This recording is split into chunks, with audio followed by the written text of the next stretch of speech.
ഈ പ്രേക്ഷകർക്ക് cricket YouTube ചാനലിലേക്ക് സ്വാഗതം. ഇതാണ് ഇന്ത്യയുടെ അവസാനത്തെ T20 മത്സരം. വേൾഡ് കപ്പിന് മുമ്പ് നടക്കാനിരിക്കുന്ന അവസാനത്തെ പരമ്പരാഗതം കൂടിയാണിത്. അപ്പോൾ ന്യൂസിലൻഡായിട്ട് നടക്കുന്ന ഈ പരമ്പരയിൽ തന്നെ ഇന്ത്യ 3-1 ലീഡിങ്ങിൽ നിൽക്കുകയാണ്. പരമ്പര ഓൾറെഡി ഇന്ത്യ കൊണ്ടുപോയിട്ടുണ്ട്. ഇന്ത്യൻ ടീമിന് പ്രഷറൊന്നും കാണുന്നില്ല. ഗ്രീൻഫീൽഡ് സ്റ്റേഡിയം തിരുവനന്തപുരത്ത് വെച്ചാണ് കളി നടക്കുന്നത്. എന്നാൽ പ്രഷർ ഉള്ള ഏക താരം സഞ്ജു സാംസണാണ്.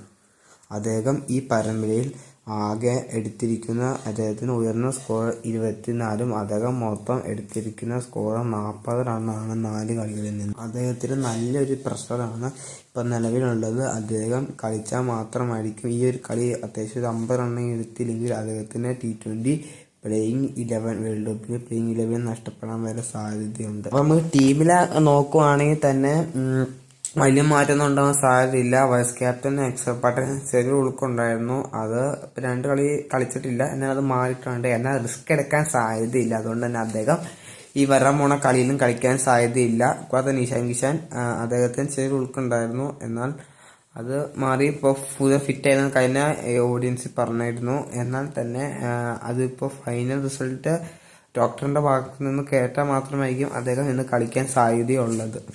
ഇപ്പോൾ അദ്ദേഹം കളിക്കാൻ സാധ്യതയുണ്ട്. എന്നാൽ അദ്ദേഹം കളിച്ചിട്ടില്ലെങ്കിൽ ശ്രേയസ് അയ്യറിനെ ഇറക്കാൻ സാധ്യതയുണ്ട്. കഴിഞ്ഞ 5 ബോളർമാരെ ഇറക്കി ഇന്ത്യ കാണിച്ച മണ്ടത്തരമൊക്കെ നമുക്ക് അറിയാവുന്നതായിരുന്നു. എന്നാൽ ഈ തവണ മണ്ടത്തരം കാണിക്കാൻ ഇന്ത്യ സാധ്യത കുറവാണ്. എന്നാൽ ഇന്ത്യ ടീമിലേക്ക് 5 ബോളർമാരെ മാറ്റി ശ്രേയസ് അയ്യറിനെ ഒരു ബോളറിനും ഇറക്കിയിട്ട് ശ്രേയസ് അയ്യറിനെ എടുക്കാനും സാധ്യതയുണ്ട്. അപ്പോൾ തന്നെ ഇനി കുൽദീപിനോ അതോ വരുൺ ചക്രവർത്തിയോ ഇരുവരിൽ ഒരാളായിരിക്കും കളിക്കാൻ സാധ്യതയുള്ളത്. അപ്പോൾ ടീമിലേക്ക് നോക്കുവാണെങ്കിൽ സഞ്ജു സാംസണും കൂടാതെ തന്നെ അഭിഷേക് ശർമ്മയായിരിക്കും ഓപ്പണിങ്. ഇപ്പൊ ഇഷാൻ കിഷാൻ ആണ് 3-ാം നമ്പറിൽ. അദ്ദേഹം കളിക്കാൻ സാധ്യത കൂടുതൽ. അദ്ദേഹം കളിച്ചിട്ടില്ലെങ്കിൽ 3-ാം നമ്പറിൽ ശ്രേയസ് അയ്യർ, 4-ാം നമ്പറിൽ ഇറങ്ങാൻ പോണത് സൂര്യകുമാർ യാദവ്, ക്യാപ്റ്റൻ സൂര്യകുമാർ യാദവ്. 5-ാം നമ്പറിൽ ഇറങ്ങാൻ പോണത് ഹർദിക് പാണ്ഡ്യ. 6-ാം നമ്പറിൽ റിങ്കു സിംഗ് അല്ലെങ്കിൽ ശിവൻ ദുബെ, അല്ലെങ്കിൽ 7-ാം നമ്പറിൽ റിങ്കു സിംഗ് ഇറങ്ങും. പിന്നെ അക്ഷർ പട്ടേൽ ഉണ്ടെങ്കിൽ 7-ാം നമ്പറിൽ അക്ഷർ പട്ടേൽ, ഇല്ലെങ്കിൽ ഹർഷിത് റാണ ആയിരിക്കും ഉള്ളത്. പിന്നെ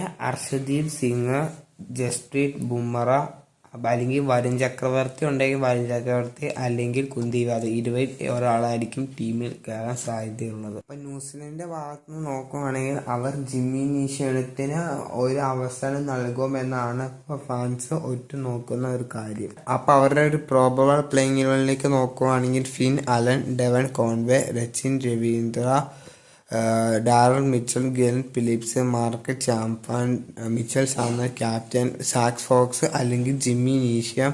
കൂടാതെ തന്നെ മൈക്കിൾ ബ്രേസ്വെൽ അല്ലെങ്കിൽ സോദി, പിന്നെ മാർക്ക് ഹെൻറി അല്ലെങ്കിൽ ജെയിംസ് വീലൊക്കെ ഇറങ്ങും. പിന്നെ ജേക്കബ് ഡഫി.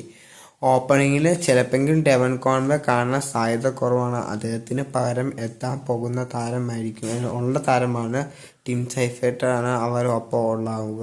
ഡെവൻ കോൺവേ കാണാൻ സാധ്യത കുറവാണ്.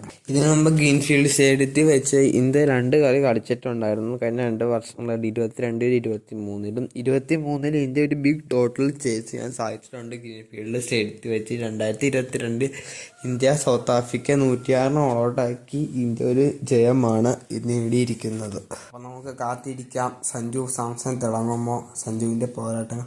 എന്നായാലും ഫാൻസ് കാരണം സ്റ്റേഡിയം ഫുള്ളായിരിക്കും.